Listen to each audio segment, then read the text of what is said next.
प्रेमाचे क्षण. पावसाळी वातावरण झाले होते. सगळीकडे अंधार पसरला होता. मोठमोठ्या विजेच्या गडगडाटात पावसाने बरसायला सुरुवात केली.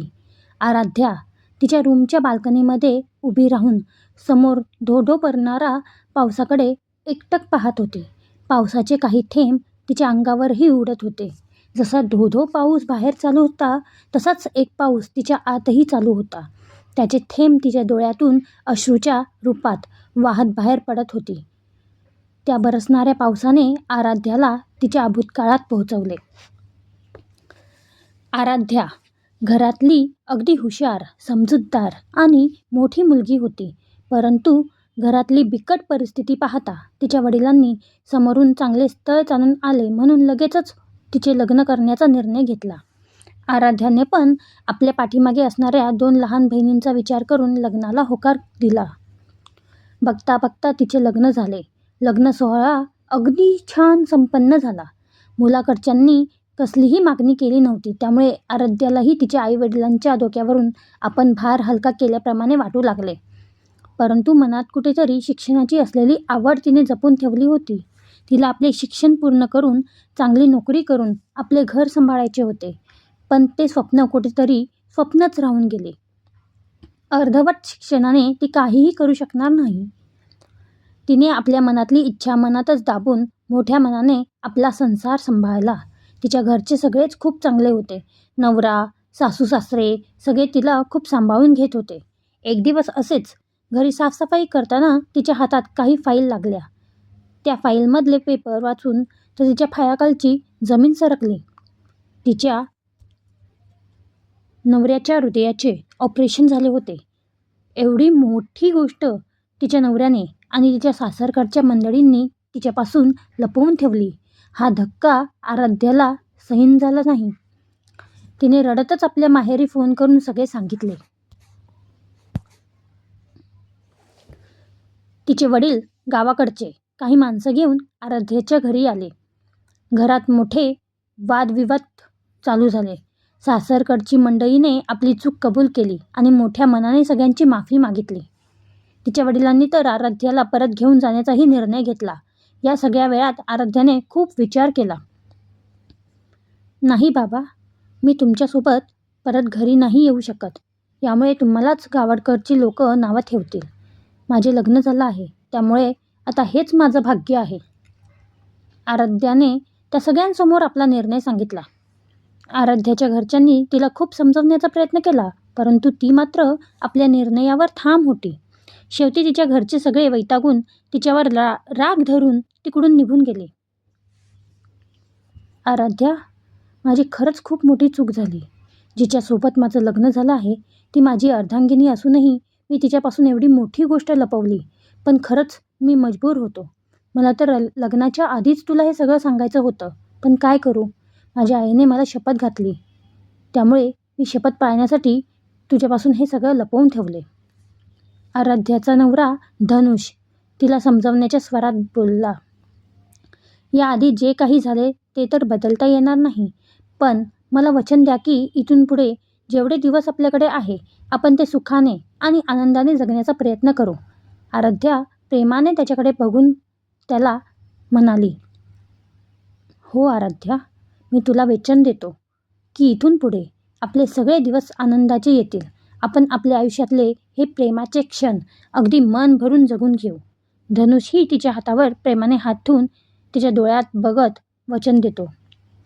यापुढे प्रत्येक दिवस ते दोघे अगदी मनाने जगत होते. त्यांचा संसार खूपच सुखाचा चालू होता. पुढच्या काही दिवसातच आराध्याला गोड बातमी मिळते. तिने ती धनुषला सांगितल्यावर धनुष आनंदाने नाचू लागला. काही महिन्यातच त्यांच्या हातात त्यांचे छोटेसे बाळ होते. धनुष प्रेमाने आपल्या बाळाचे नाव आरुष ठेवतो. आराध्याचा सगळा वेळ तिचा संसार आणि तिच्या बाळाला सांभाळण्यामध्ये जात होता. धनुष आपल्या परीने तिला वेळ देण्याचा प्रयत्न करत होता.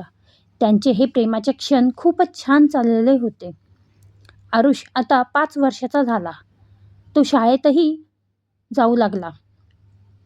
सगळं चांगलं चालू असताना एक दिवस तो क्षण येतोच आणि अचानक रात्रीच्या वेळी धनुषच्या छातीमध्ये खूप दुखायला सुरुवात होते. आराध्या तर खूप घाबरून जाते.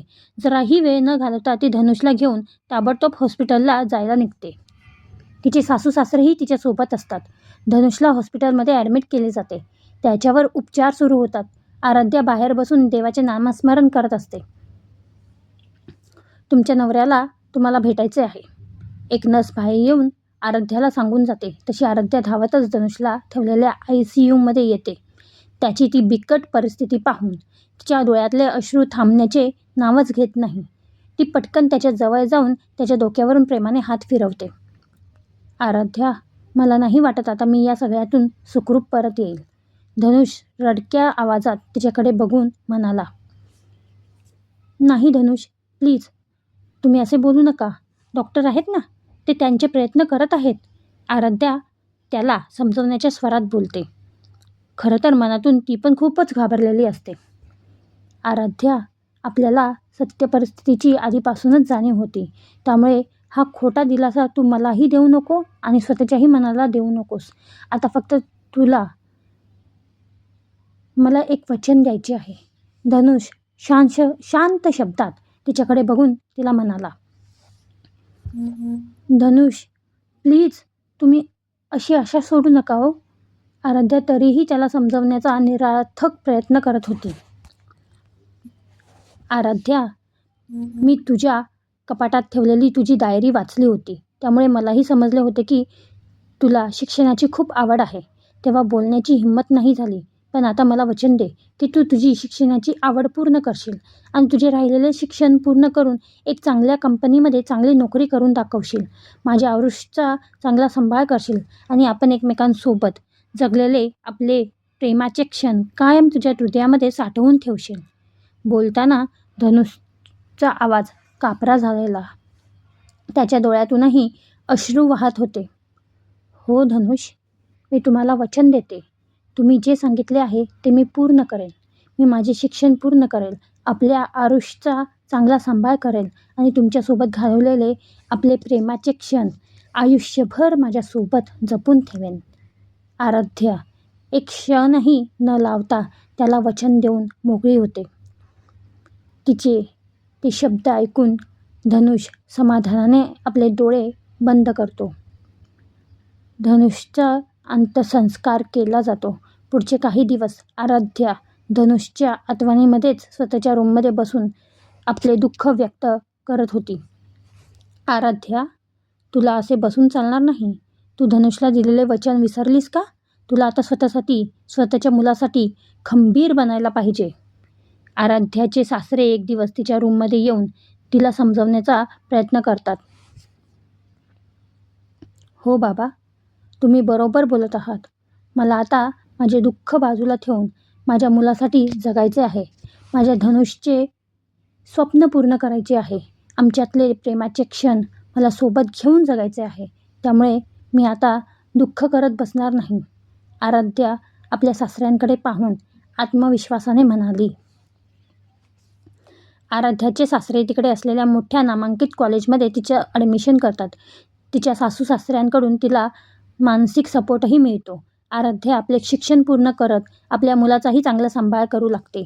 आज आराध्याने आपले शिक्षण पूर्ण करून एका मोठ्या नामांकित कंपनीमध्ये चांगल्या पदाची नोकरी मिळवली होती. आज ती स्वतः खूप मोठा पगार हातात घेत होती. त्याचबरोबर तिने आपल्या मुलांवरही चांगले संस्कार घडवण्याचा प्रयत्न केला. तिचा मुलगाही अभ्यासात खूप हुशार. आजही आराध्या आपल्या पूर्ण दिवसांमधून थोडा वेळ आपल्या नवऱ्यासाठी म्हणजे धनुषसाठी काढून बाल्कनीमध्ये उभी राहून त्याच्यासोबत घालवलेले प्रेमाचे क्षण आठवत असते. त्याच्यासोबत घालवलेले ते प्रेमाचे क्षण आज तिच्या आयुष्यातली सगळ्यात मोठी ताकद बनून तिला उभा राहण्यासाठी सहारा देत होते. आजही समोर धो धो पडणाऱ्या पावसाला बघून तिला धनुषसोबत घालवलेले ते प्रेमाचे क्षण आठवत होते आणि तिच्या प्रेमाचा पाऊस तिच्या हृदयातही बरसत होता. त्याचे थेंब तिच्या डोळ्यातून अश्रुवाटे बाहेर पडत होते. समाप्त.